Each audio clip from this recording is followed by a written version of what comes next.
Welcome back to Crowd Control. Yeah. It has been a minute since we've had a real honest-to-goodness episode. A busy March. Unfortunately, we did miss a lot of really great campaigns, but that just means that later on we can look back at some of those campaigns that we missed in March. But I was gone for like 3 of the 4 weeks, and you were gone for one of them. There's been a lot of travel in March and early April, but we are back. We're here, ready to talk about some campaigns. The first one we want to talk about is one that launched, I think, last week, or it's running anyway. It's running right now. Big one that we got a chance to see at Gen Con last year, and that is Horror on the Orient Express. This one is bound to be big. I don't know how big it is right now. I think it's in the hundreds of thousands. Yeah, I mean, this is one that if you see it, you want to play it. We saw it, like David said, at Gen Con. They had it at GAMA, the Game Manufacturers Association earlier, and the setup is awesome. It's a train. It's literally like this giant cardboard train, and the theme of the game is it's Cthulhu, but it's based on that Horror on the Orient Express story, and they've kind of expanded that out into a board game. They took one part of that story, which is when you're on this train and you're kind of being beset by all of these Cthulhu-esque monsters. There's things cultists, basically. There's cultists on the train. There's monsters outside the train. There's things trying to drive you mad. There's all the kind of things you'd expect from a Lovecraft story, but it's cooperative. It's not like a hidden traitor game. It is fully cooperative with the players. Yes. But what's interesting, it's also a deduction game. So there's a lot layered on this. There's a bunch of travelers on the train as well, and you're trying to determine which of those travelers is the traitor, quote unquote, or the cultist in disguise. Yeah, and that is where it starts to feel like a deduction game because you've got those, and you don't know which. The game gets set up every time. You don't know who is a cultist, who is not. And there are things that you have to do to interact with them in order to find out a little bit of information so you can slowly determine who is and who isn't a cultist. Spoiler alert, this game is hard. Right. Like, we played this at Gen Con, and this is from Adam Kopinski.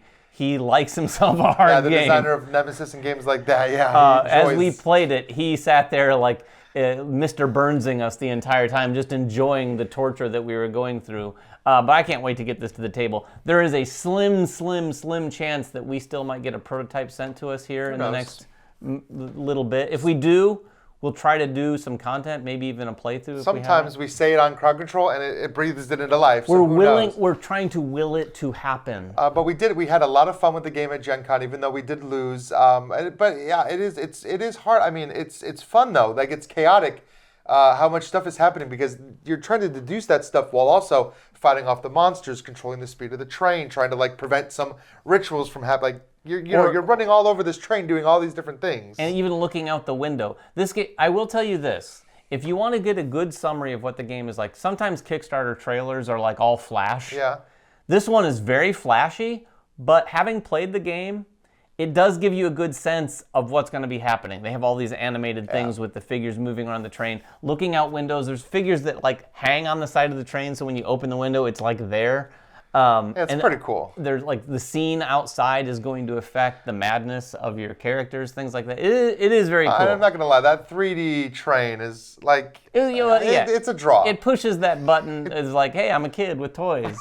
Right. That's basically what it does, but it serves a purpose too, which is very cool. So that one is still running for probably, I think, the rest of the week at least. The next one I want to talk about, though, it ends, if you're watching this live, it ends like in 2 days. So if you missed it, sorry for watching this later, you'll probably have to late pledge it. There you go. Because this is going to be really hard to get. This is Tokyo Capsule Hotel from Jordan Draper. This is part of his Tokyo series. If you guys aren't familiar with Jordan Draper's games like Tokyo Coin Laundry and Tokyo Metro and Tokyo Tsukuji, which is the fish market game. I see a theme. Yeah, it's the whole Tokyo series. There's so many of these games, but he's really good at putting these very heavy, thinky economic games in these very small boxes, and he's kind of gotten a name for that. And this is the newest game in that series. It's about operating those capsule hotels. Those little tiny, like, it's basically big enough for a bed and a closet for your clothes. Right, and you're buying those and trying to rent them out and earn money in an economic game that has a really interesting twist. At the beginning of the game, every player gets to choose the amount of money they're taking out as a loan. And as you play the game, that loan is going to accrue interest. And the goal of the game is to be the first person to pay your loan back. So you could take a small loan that's going to get a little bit of interest, in hopes that you're paying it back earlier. But people that took out the bigger loans might be getting more interest, but they have more money to spend during the game. So there's this whole balance. I know it's. I'm sure the game is great. I'm gonna say very this. thinky. When it comes to games, whenever there's the option to take a loan, if you want to make me feel on edge, make a game that makes me have to take a loan because it's just so it's too close to real life. I think. Well, and that's the whole thing. Like that's the whole game is you take that loan out, you play through the game with that amount of money. Interesting. And the gameplay is actually real time. You have your player markers. So to add to your anxiety, you're buying and selling and trading property and things like that in real time as well. Wow. So I don't know if that's your. The real-time anxiety sounds, mixed with the paying back your loan anxiety. It sounds pretty tense. Always being at running out of money early and then just kind of spinning your wheels trying to make more money.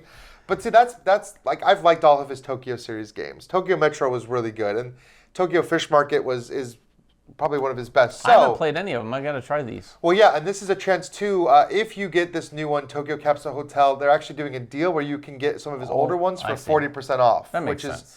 They're hard to find. I mean, these are games like Jordan Draper does small print runs.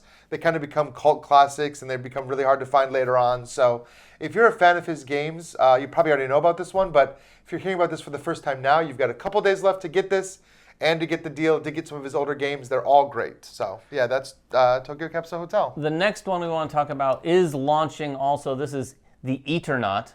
I think I'm pronouncing that correctly. It is based on a comic book series. It's a survival game from Pendragon.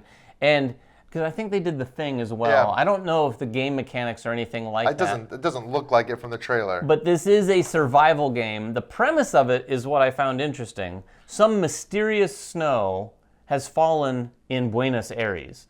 I don't think Buenos Aires is known for its snow.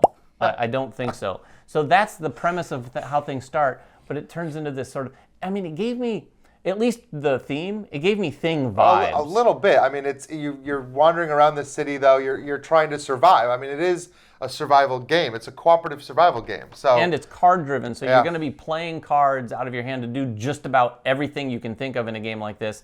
And it has exploration, so you're adding tiles to the main board as you're exploring these locations. There's lots of little things to interact with. So if you like games where you're like, oh, here's this cabinet, and it has this number. I'm going to go up to it. Yeah. And you play a card that lets you interact or rummage through that cabinet. Then you're going to a book and reading sort of the passage. They also had some things where you're combining some. You might find little cards that have like items or materials. And if you're smart enough, you might go, oh, what happens if I combine these? Then you might look that up. I don't know if that unfolds kind of like Unlock. Yeah, but it seems like it because the way way you're combining those like, items. oh, it's a piece of wood and a piece of metal. Now I have a makeshift axe that I can use. Stuff like that. Seemed cool. Narrative. Like, there's a narrative component to it too, and you're interacting with all these different characters. They call them entities, which is kind of spooky. A little ominous. So a little ominous, but you're interacting with them to learn new. It just seems like a very cool presentation. I mean, the campaign has not launched yet, so we don't know. No. We haven't seen all the details, but the trailer looked definitely cool. Excited about and it. There's a couple previews out there, so go check those out as well if you want more information. Yeah, and the last one we talked about already on Crowd Control. I think we got people's hopes up a little early because we didn't know that it got pushed back. So big apologies, but it's finally coming out, and that's Tiny Epic Game of Thrones. Yes. So you've heard about this on Crowd Control already.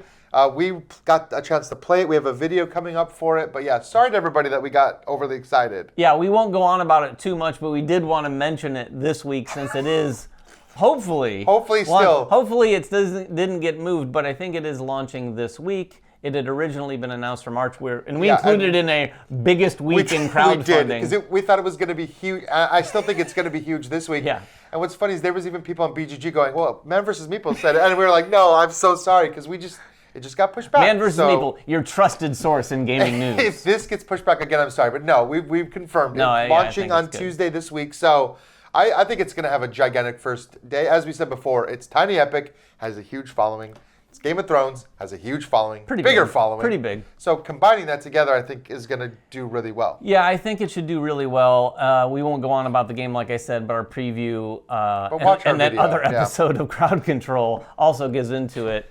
It's kind of like a troops on a map game in Tiny Epic fashion. Well, they really it does did. A lot of the things that you'd expect from a game like that. In a little box. Just like they do in a little box. So definitely go check that out. And check us out next week. I'm sure we'll be back again with we another should be back crowd to our control. normal format now that all the traveling is done. There's a little bit of break in conventions for a little bit. For a little bit, anyway. But yeah, there's some campaigns coming up that should be pretty exciting. I know Simon just announced DC United coming up. Yeah. This guy might buy all of that. I will buy all of the Batman boxes. I don't know if I'm going to go all in like I did on Marvel, but Batman. Simon's listening to this and going, okay, just put Batman in every box. If they do a Batman the Animated Series box, I'm getting that 100%. Ooh, I'd be interested to see Batman the Animated Series, but in their style. Yeah, exactly. United. Interesting. So we'll see. Listen Anyway, to that, Simon. We will be back next week. I'm just cracking up because you think Simon's going to listen to us. Oh, that's a great idea. Yeah. Well, we hadn't thought about that. These guys are genius. No, come back next week. I promise we'll be more on the rails. And until then, make sure everyone has fun at the table, and we'll see you then.